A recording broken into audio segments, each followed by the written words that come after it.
Good evening. It's Friday, the 31st of July, and here's the day, done by dark.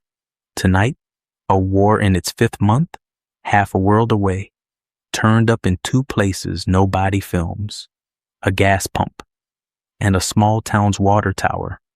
Then the month closed, and it did not close the way the headlines say it did. Start at the pump, because that is where most people are actually meeting this war. Regular gasoline is averaging about $4.11 a gallon tonight. A month ago, it was $3.85, 26 cents in 4 weeks. Today, Iran said it attacked 2 tankers moving through the Strait of Hormuz, and Brent crude settled just under $88 a barrel. On Wednesday, a drone struck an American-owned gas tanker at Damietta on Egypt's Mediterranean coast, and the fire spread to a second ship. Egypt's cabinet says the drone was unidentified. No group has claimed it, and we are not going to name one on their behalf. And none of today is in that 411 yet. The pump follows the barrel by a week or 2. Now the second place, and this one is stranger. Over last weekend and into Monday, more than 30 community water systems in Minnesota were hit by malicious cyber activity. Not the billing office, the controllers, the small computers that open the valves and dose the chemicals inside a treatment plant.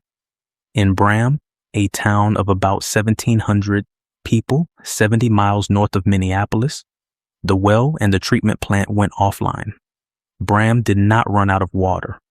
Braham stayed in water because of what was already standing in its water tower. South St. Paul switched to running its plant by hand. No water supply was compromised. Nobody lost service. And we are going to be careful about that because tonight it is being reported quickly. Investigators are examining whether Iranian actors were responsible. Officials also cautioned out loud that whoever did this may simply have wanted to look Iranian. That is a suspicion under investigation. It is not a finding, and nobody has made one. What is not in doubt is the shape of it. 30-some small utilities, most of them without a single full-time security employee, and a town that stayed wet because of a tank it had filled the day before. To the markets, and a good day at the end of a month that was not.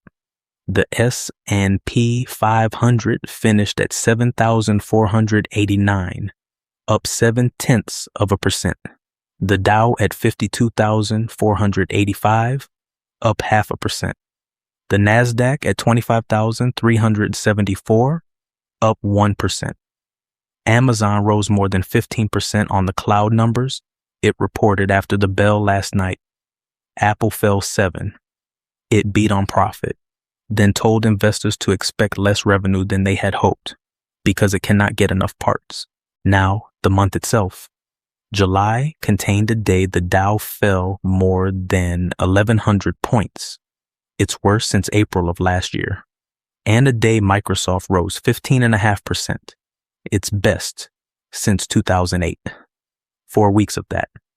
The Dow finished July up 0.3%, a 4th straight winning month. The S&P finished down 0.1%, and the Nasdaq finished down 3.2%. So the tidy line, that the month went nowhere, is true of 2 indexes and false of the 3rd. The artificial intelligence trade ended July lower than it started, in a month that contained the 2 biggest single days of the year. One more, because it makes the point better than our own exchange did. South Korea's Kospi rose 17.9% today in a single session, the largest one-day gain in the history of that index, closing at 6,595. Samsung Electronics finished up about 27%, the biggest day it has ever had. Same cause. The number that put Amazon up 15 in New York put Samsung up 27 in Seoul. To Gaza. Hamas has agreed to disarm. The terms were announced through the American-led Board of Peace, with mediators from Egypt, Qatar, Turkey, and the United States. A full weapons inventory within 14 days. a Palestinian National Committee, as the only body permitted to hold weapons in Gaza. Heavy weaponry and the tunnels surrendered first. The whole process estimated at 200 to 300 days, with Israeli withdrawal tied to disarmament that can be verified, an international stabilization force of about 5,000, alongside a newly recruited Gaza police. The word on most of tonight's coverage is historic. That is the president's word, and we will leave it with him. Here is what belongs in the same breath. Israel has not publicly confirmed any of it and has not commented.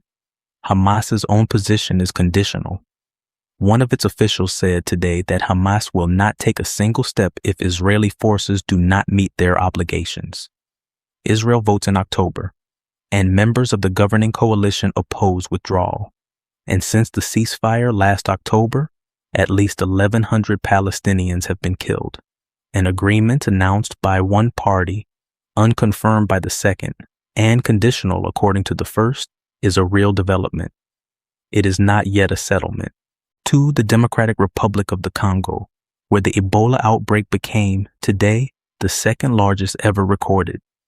3,532 cases, 1,556 deaths. 44% of the people who catch it are dying of it. It has passed Congo's own outbreak of 2018, and only the West Africa epidemic of 2014 was larger. And now a correction, because this program owes one. 2 nights ago, we told you that Uganda closing out its outbreak proved a method that works. We said the method was not the variable. The money was. That was too clean, and today we found out why. This outbreak is the Bundibugyo strain. There is no approved vaccine for it. There is no approved treatment for it. The vaccine that ended Congo's last great outbreak does not work on this one. So the method is a variable too, and we should have checked the strain before we said otherwise. Tonight, 807 people are in isolation, and 626 have recovered. The Africa Centers for Disease Control has asked for $1.4 billion, and the World Food Programme's deputy director called it the fastest spreading Ebola epidemic anyone has ever seen. Elsewhere today, the federal government runs out of money on the 1st of October. Senate appropriators meant to release the text of a stopgap bill before the weekend and did not. The sticking points are a proposed rule giving political appointees more say over federal grants, a $1 billion procurement request, and possible transfers of money to immigration enforcement. The patch under discussion would run to the 4th of December. And on the war itself, Iran struck American positions in Kuwait and Bahrain today, and traffic through the Strait of Hormuz is disrupted 5th month. That is the whole update. What to watch? Whether crude holds near $88. If it does, the gasoline number in the middle of August is the number that turns up in the next inflation report. And that is the thing the 30-year bond was already pricing last night before any of it reached a pump. That's Friday, and that's July. A month that finished almost exactly where it started, unless you own technology, in which case it finished 3% lower. Rest well. We'll be right here again tomorrow evening to wrap whatever comes. Done by dark. Good night.